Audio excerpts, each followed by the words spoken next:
la douleur de vos paroles, de ce qu'elles pourraient répondre à la douleur d'une assemblée semblable à la vôtre tenue dans l'Église catholique aujourd'hui, où le sentiment de ne jamais sortir de la crise des abus commence à donner la nausée à tout le monde.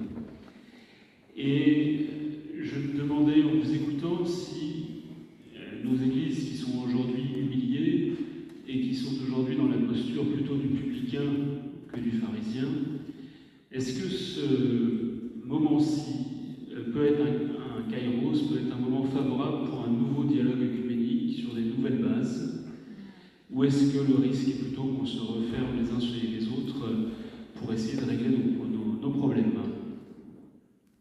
Je crois que vous avez parfaitement raison.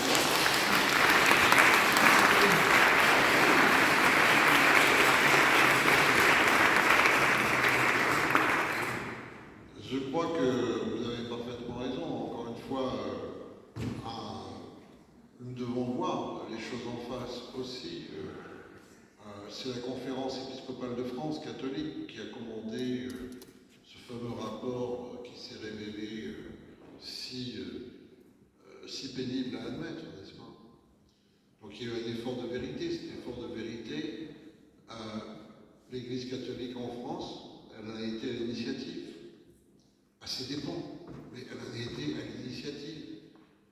On aimerait que d'autres organismes fassent cet effort de vérité.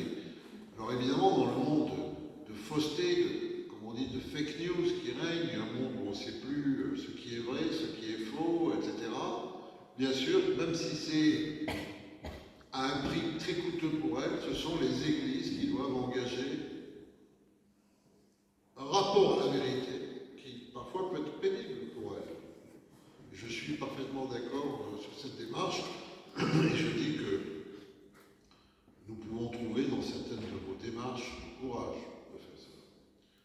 Ensuite, pour ce qui est du dialogue œcuménique, bien évidemment, puisqu'aujourd'hui, qui plus est, nous sommes face à une société française où l'effondrement de la culture qui est réel fait que bientôt on ne sera vraiment plus ce que ça veut dire très exactement chrétien, et de ce point de vue-là, je veux dire, nos querelles sur le filioque paraîtront bien surannées par rapport aux urgences de témoigner ensemble en faveur d'une certaine conception de l'humanité dont on devine qu'elle va être très mise à mal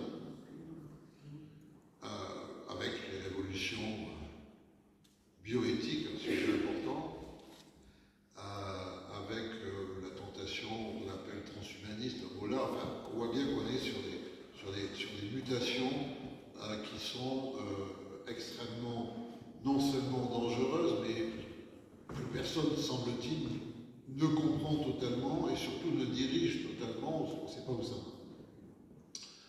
Mais plus profondément que ça, il faudra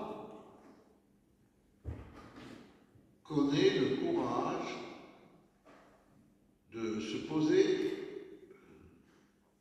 la question de savoir si nous voulons véritablement la communion ou pas.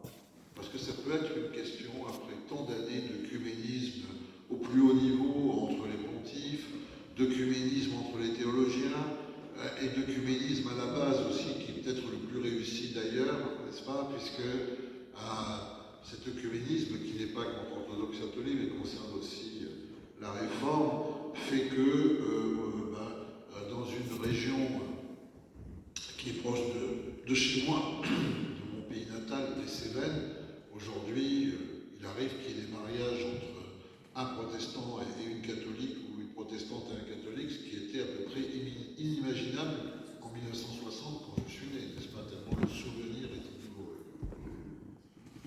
Ou le fait qu'on trouve des icônes partout, que les orthodoxes sont mis à lire la Bible, enfin inversement, donc etc. Est-ce que la question qui se pose aujourd'hui, c'est un peu comme dans les histoires de couple, quoi. Est-ce qu'on peut aller plus loin? Ou est-ce que, en fait, on continue à dire oui, bon, tout n'est pas mûr encore, on verra plus tard. Vous voyez? Et je crois que de ce point de de vue-là. Pour l'heure, l'amitié très sincère qui lie le pape François et le patriarche Bartholomé représente un véritable avantage parce que c'est une amitié très personnelle, très éprouvée, et que, on le sait aussi, on ne pourra pas faire, là on ne pourra pas faire quand même sans les pontifes. Voilà. Et je pense que c'est réel, que cette aspiration est réelle.